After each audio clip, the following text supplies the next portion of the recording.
Hello everybody, and welcome to today. We are going to be studying chess for absolute beginners that need to have help not just driving in the opening, but surviving the opening. So, has this ever happened to you, where we're playing a game of chess, you are, let me say, the black pieces here. We're just calmly developing. They bring their queen out early. We're like, hey, what's going on here? And you accidentally hang Scholar's Mate. Has this ever happened to you? This happened to me so many times whenever I was first learning chess, and I will tell you, it was infuriating as I didn't really have anybody to tell me what was wrong. I just had to more or less figure it out for myself.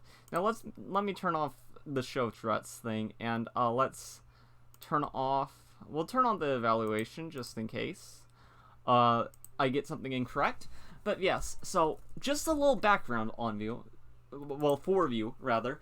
A little background on me is I am, my name is Dalen. I've been playing chess since I was 15, so practically 3 years now. Now, I've only played it semi-competitively for about a year or two now, and I've played enough chess that I've seen most of the mistakes that can happen. You know, especially in the opening, and I have a good understanding generally of the game in general. So let's just put on some nice relaxing music for us with everything else, and I'm going to turn that up just slightly. Okay, we're going to get the audio working, and now we're going to begin our lesson. So the first thing we gotta do is, some of you all do not play so principally, and this video, if you're above the level of 1200, you probably can afford to go to a different video, and I will cover more advanced chess topics in the future. But so essentially, let's start off with the Scholar's Mate, right? From a real level, it's dubious, right? And I'm going to have the person blundering be the black piece. Okay. So whenever it comes to moves like this, or even moves like this, you have to be able to see what your opponent's threats are. So a good way of going about this, and I understand that a lot of you guys play bullet games, you play blitz games, but if you are at the point where you're still struggling in the opening to this extent, where you're just completely lost on what to do, you have to actually dedicate some time to long chess, okay? Because a lot of people at this level, they don't understand how white's pieces are interacting. Now, from a more advanced level where you have experience, you see this and you immediately recognize the relationship. But if you don't notice and you just are like, well, this is protected, my king can obviously take it, and if you don't notice there's an additional attacker there, then you might be tempted to play a silly move like this, which would be a good move if you could move again, because you take the queen with check, but sadly they're going to checkmate you. And this is where I think puzzles have corrupted the minds of people, especially beginners.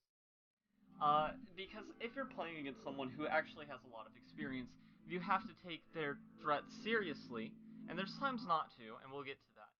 But you have to be able, if you have no idea what your opponent's aiming for, either they are playing as dubiously as you are, or, more likely, we're just not seeing something in the position. So how can we go about seeing things like this in the position? Well, the most simple way is just to, especially if you're the black pieces, I'd say approach it like this. You need to think of your plan. Like, if you want your bishop here, if you want your knight here, if you want a castle, get your king to safety, all of that. And then you want to somehow, I don't know, push this, go here, fork your opponent in the future, win their rook, and then just trade off all the pieces, promote a queen or two, maybe, and then ladder mate. Okay, I know how you all think. Because, I still remember what it's like. But you can't just be thinking about what you want to do. You have to think about, what is my opponent aiming in this position. So here, this is the classic Scholar's Mate. But, let's think of something, let's think of other positions, right? Because we have more dubious lines, and this time I will have the random noob play the Petrov, right? And then you take. Okay, so let's say we get ourselves in a position like this already. Okay. Now, obviously, there are some tricks in this position. For example, I don't think that black can take immediately. Because since you have this move, yeah, you have queen e2, and then it says the best move here is queen e7, just hanging this knight. And the reason why, you might be like, what a stupid computer. Why would it suggest maybe playing, you know, queen e7? Well, it's not that simple. You see, in this position, you kind of already messed up because you took the pawn too early. And let's say if you do something simple like bring her knight back, well, okay, you just hung her queen. And we're like, what? No, I didn't.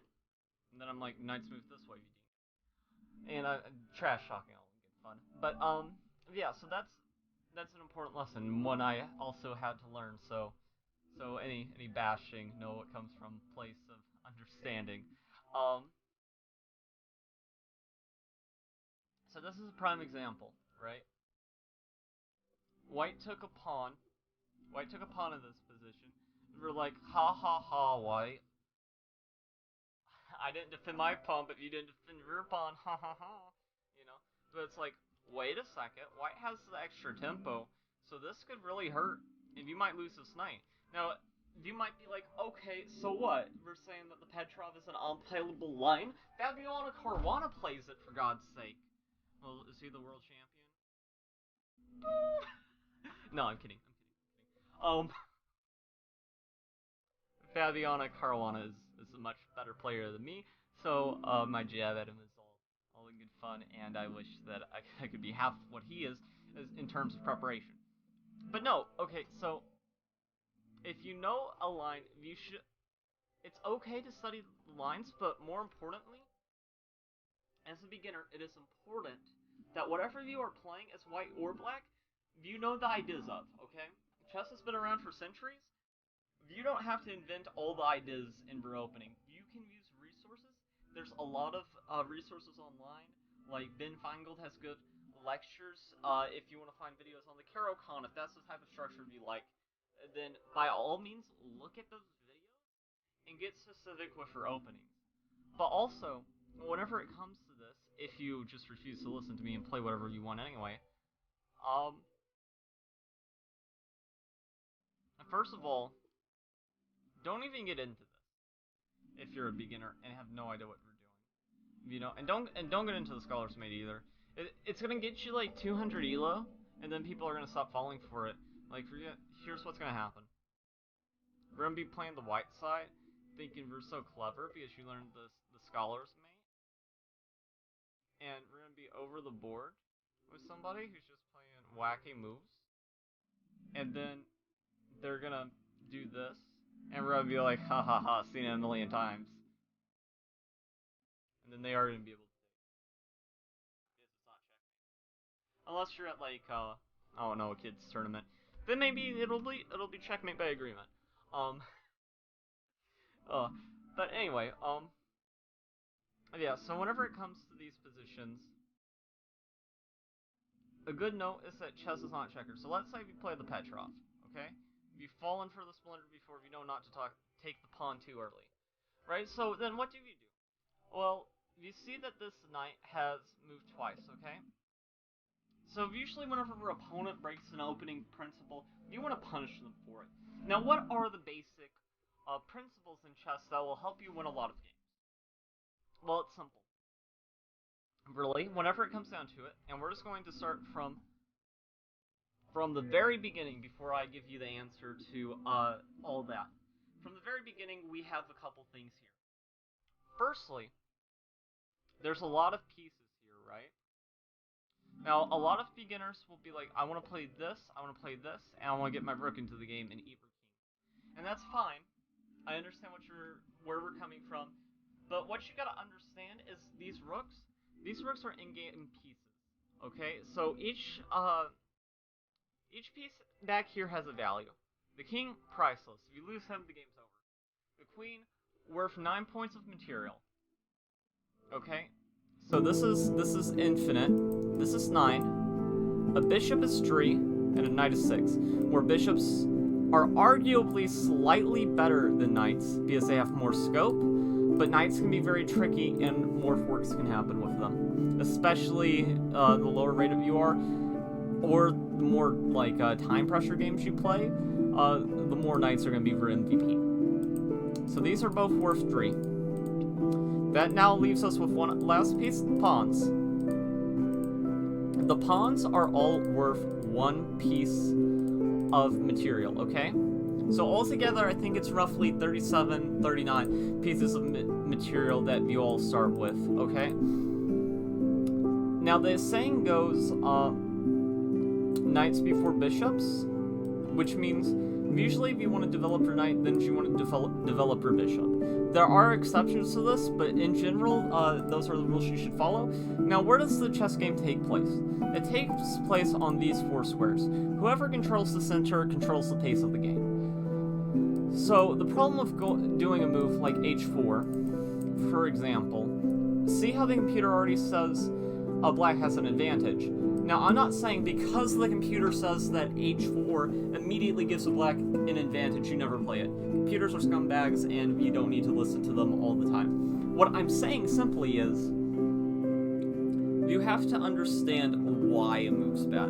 I don't want you to be like, hey, h4, so the computer says it's bad, I'm never going to play it. That's not how we think. We think, okay, h4 is bad, but why? Why? And it's because we're not developing our pieces, our knights before our bishops, or our bishops before our knights. We're moving a flank pawn immediately, which isn't really doing anything. It's not applying any pressure here, and that's conceding the move to black, essentially. Now, a certain world champion might be known to just throw this out every now and then, and even a4 whenever tilted, but what the world champion can do, once you're there, then you can do it. But until I have to recognize you as a world champion, e4, d4, c4 is what I recommend. f4 if you're brave. f4 if you're brave, this is the bird. I would say it's the most dangerous of this, and this is for I'm just going to bring it up for a principle. The reason why the f-pawn, you don't see it move too often, especially in the early stages, is because it weakens the king's diagonal. And this could get you a lot of trouble. Just imagine for a second that a queen was here, a knight was here, and this f-pawn was up. Well then, if you moved here, the knight could take, and then if takes, the queen would ultimately take for rook, and we'd just be in an exchange down. Now, that being said, trading a 5 for a 3 is a lot better than trading a 5 for a 1. So for example, let's say the rook somehow got here, and there was something protecting this. Taking this would be really bad. If it was taking the bishop, it would still be bad, but it would be better. So, you know, if you're gonna lose something, try to get something for what you lose, is how I describe it. But anyway, for those reasons, if you might be like, well, wait a second. The f-pawn? The c-pawn? How does this control the center? And this is actually a bit complex, especially whenever we're new. So the way that c4 controls the center is it prevents black from playing... Sorry, my arrow game is not the best. d5. And we're like, how does it prevent black from playing d5? Well, technically they can, and if you take, they take, you can move your knight out, and what this is, whenever, and I'll play it on the board, as that's probably simpler. So let's say we have something like this. Yeah, okay. So we have something nice like this, and let me turn the music down as I realize that it could be a bit too loud. Okay, so we have something like this on the board. Then you get this, okay? And what we call this is tempo. Now a tempo is whenever you move a piece, see how my knight developed off the back row? And it's attacking another piece. Now the queen is a 9, this is a 3. This would be a horrible trade.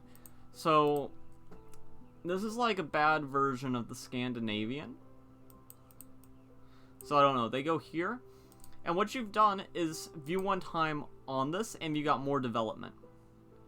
Now you might be like, hey, I can trade pieces here. And we're not technically wrong.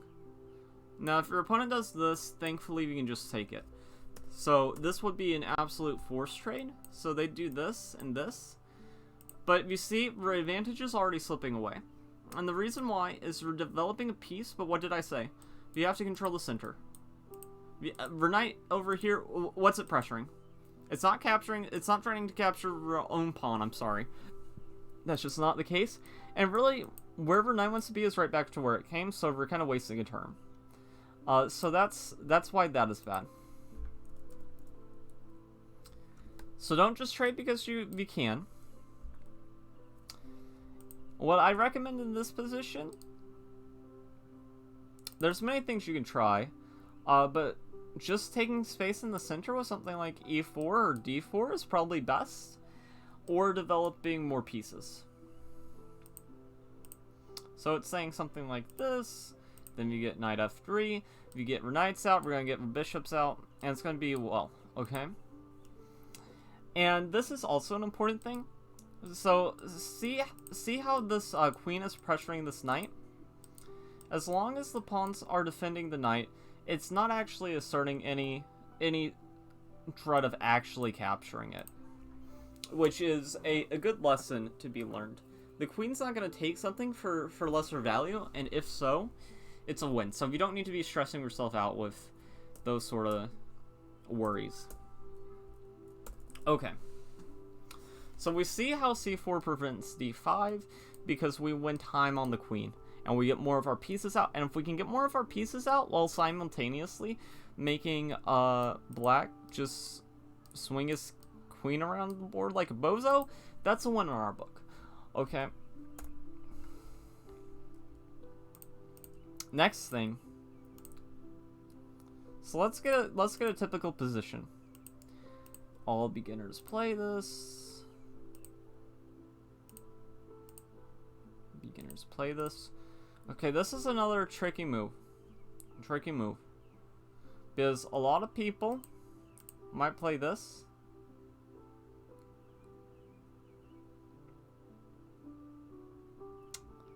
I'm trying to remember. Can we do the fried liver here? I think we can.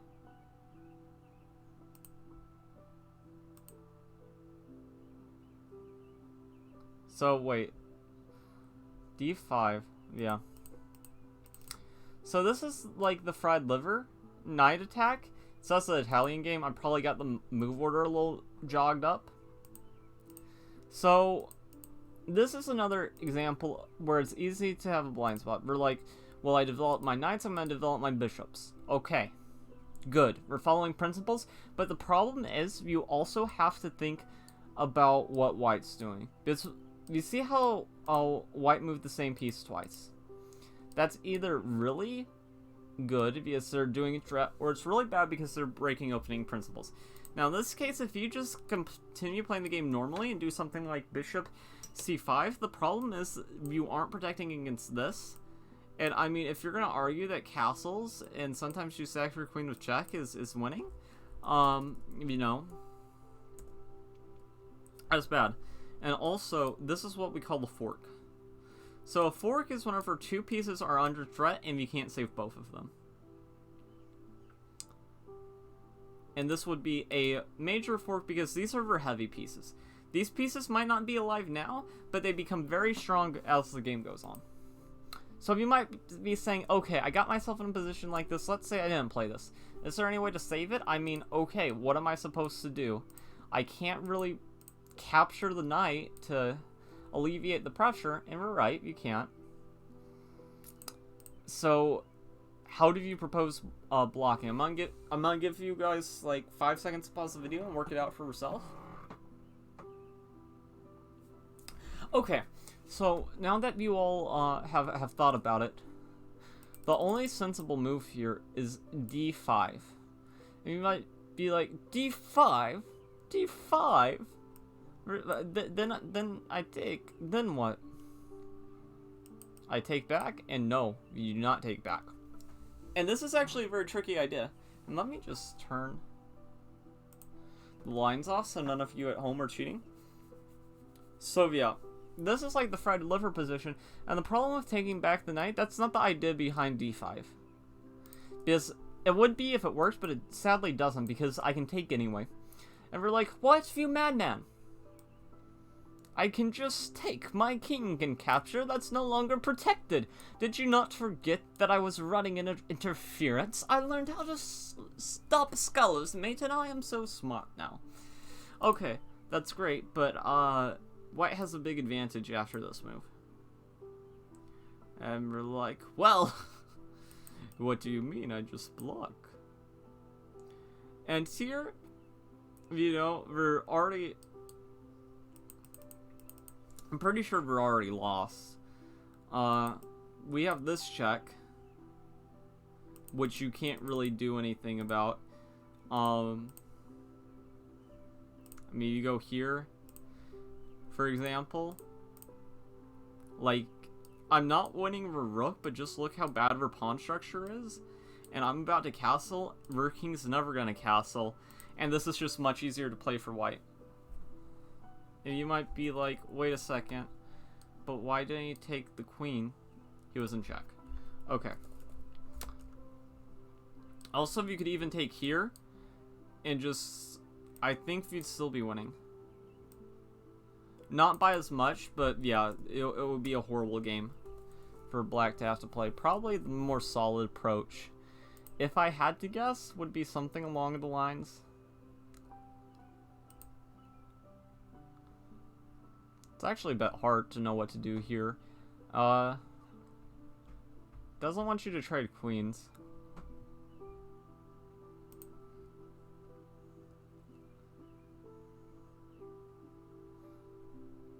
Imagine something like this. But that runs into this, which makes you perhaps lose a pawn in the future. But yeah, so we gotta see the ideas and defenses. So, like, for example, if you saw d5 and thought that taking was the correct decision, no, that's just going to lead to a very attacking and aggressive game for white. But if you look at the computer, it says it's equal. And it's not because we can take back immediately. And if we're not taking back immediately, then we can really quickly determine what we can do if we determine taking back's no good. Which is to go here. You might be like, well, why go here? We're just letting him have this pawn, then like he can go here in the same threat. But then if that's the case, and our opponent's stubborn, we lose for bishop. So I think the recommended move in this line is just playing here and arguing that we're better. And I don't have it on the highest depth, so it's not liking that move, but it's not hating it either. You can also decide to move back. Wait, we can't decide to... It's because I did this in a different move order. But yeah, there's many options here. Yeah, probably the best is either pushing this pawn or this pawn. Just protecting for bishop if you're the white side. And black is successfully defended. I'm not saying this is good for them, but it's, you know, equal at worst. Okay. So we talked about dodging the fried liver. And part of that is just seeing your opponent's ideas. Can they attack you? Is there some sacrifices in the position? If so, how can I stop that successfully and defend so that I can go back on the offensive once everything's over? Now this is another classic example where if you're not thinking, and the Stafford Gambit's no good, right? And we'll play this from the white perspective, right? You always have to be mindful of what your opponent wants, right?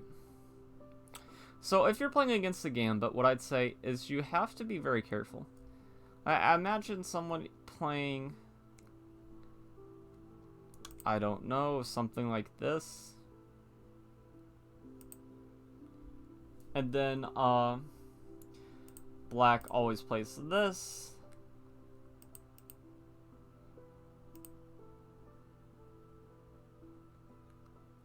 I'm trying to think.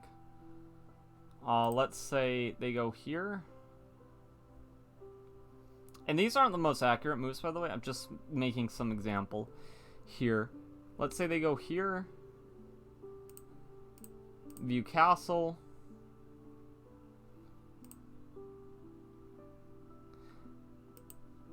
And then they go here. This move is horrible, if I'm remembering my line correctly. Because takes... Oh no, this is an incorrect line. Okay, let me pull it back. I don't want to teach you all incorrectly. Okay. Let's go back from the very beginning. Usually I don't show this through the lens of the person who's about to take a beating. So... White player plays Petrov, everything's cozy. If you have this position...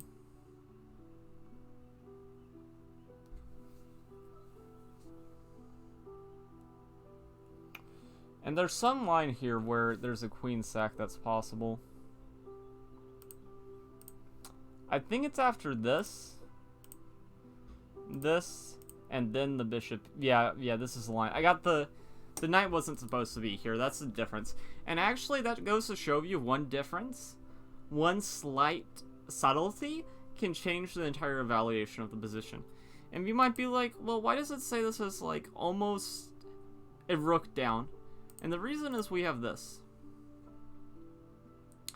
And you might be like, okay.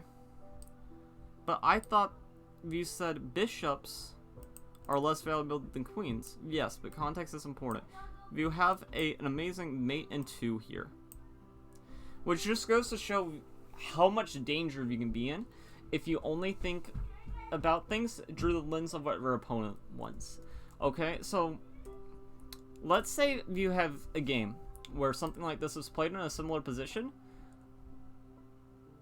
Does that mean you don't take the queen? No, it might not be this position. You absolutely think about taking the queen, but you try to figure out what the idea is. Because I knew that you were pinning them. Most people know. Okay? And here it doesn't work. So if you calculate, okay. So they have this. What are they going to do? And whenever you need to check, you check for 3 things. Checks, captures, and attacks. And especially if they're queen sacking, check for the checks. Checks, you only have 1 move. And then you can calculate, okay, he has another check. And oh my god, my king has short of squares. Then you consider for other options. Which is, can I take the knight? And the answer is no. But the answer why it's no is a bit complicated. Because you're like, well, I'm not getting checkmated. I mean, check, I just take, right? But this is an example of noticing piece interaction. These pieces are interacting with each other in a very special way. They're protecting each other, but also, with the last trade, the queens now see each other. So, for example, we don't take the bishop. We don't take the bishop, I can tell you that. We throw in something like this check. And taking the bishop is tempting because you just want to get your piece back, but if you can get more... Now, you might be saying, aha, but now that I realize that this queen is defending this, I can just sidestep it. I don't have to take the bishop. And that is true, but the problem is, if you try to hold on, your king's just getting run away anyway and you're going to have to take the bishop. And you would not take like this. See, this is another misunderstanding of the position. You have to remember how everything's at play. You might be like, haha, I'm gonna win the queen. And you take with the bishop, and then you lose your own queen, and then we're just losing. So you make sure that you take with the queen. And now this bozo, he's staring into nothing. We're about to castle. Your bishop is a monster teaming up with your queen. This guy's just gonna be a target. I mean, it's all going to come crumbling down very quickly. This guy's never going to castle. If he goes here, he's blocking his own rook forever. And there's, like, a lot that is just hateable about the position. So, and maybe this is a bit too complex for some of you, but I think that it's good. It's good examples showing you these variations, where if you don't think about what, your opponent wants to do, you can just lose very quickly on the black or white side. I'm trying to think if there's any more traps that I can showcase. I think that's about it. now we're going to go to general principles. I'd say if you're a beginner, stick with d4 or e4. Personally, I like d4 better because I like these sort of structures where I get to play the Queen's Gambit. And just like I said, if you learn an opening, if you learn the Queen's Gambit, you better not be trying to lose that pawn forever for no reason. You see, this applies to the first principle, which is to control the center. So how does c4 control the center? Well, this pawn on d4 was doing something. It was helping assert pressure over this square, so then you get this, and now we're attacking this. Which, black can try to hold on to the pawn, but it's, in very few variations does that work. For example, I'm not sure if knight c3 or a4 is better in this position. Yeah, it's a4. Okay. So a4, you might be like, but can't they just hold on to the pawn? Well, if you hold on to the pawn like this, is already lost because this was a pin. So that's a very, very simple trap that they can fall for. Now, they don't have to do that. I think I'm going to do show lines just to make sure I'm not telling you anything incorrectly. Yeah. I believe that, okay, it says a takes b5. Yeah, a takes b5 here, and then I think knight c3. And the problem is, we're just not gonna save this pawn because the same idea works again. We're not developed, and if you take, well then... It's saying this position is equal, excuse me? Rook takes a8. What's it saying? How does this equalize? Bishop e7. Yeah, I think the computer's just lagging behind. This is definitely better for white. It's not as clean as just getting it for a pawn, but it's still pretty good. Yeah, so knight takes b5. Best move here. And after this, and you move a rook after they move the bishop, you win this pawn back, and it's a very pleasant game. So if you're playing, so let's say you're playing the Queen's Gambit against a player that knows what they're doing, and they play c4. I'd recommend the move e6 personally. I really like these structures. You just protect the pawn. If they trade, this is good for you as they activate your bishop. And they have separated their structure, and this theoretically could be an advantage, though they do have the open c file, so we do have to keep that in mind. And it is important. You also have to think about things like this, right? You want pawns to help your control of the center. So a very common beginner mistake in this position, and actually it still happens at my level of like 16 to 1700, is you move the knight here. And moving the knight here is not a game-losing mistake. But the problem is, after this, I get a massive space advantage. And let's say you go here.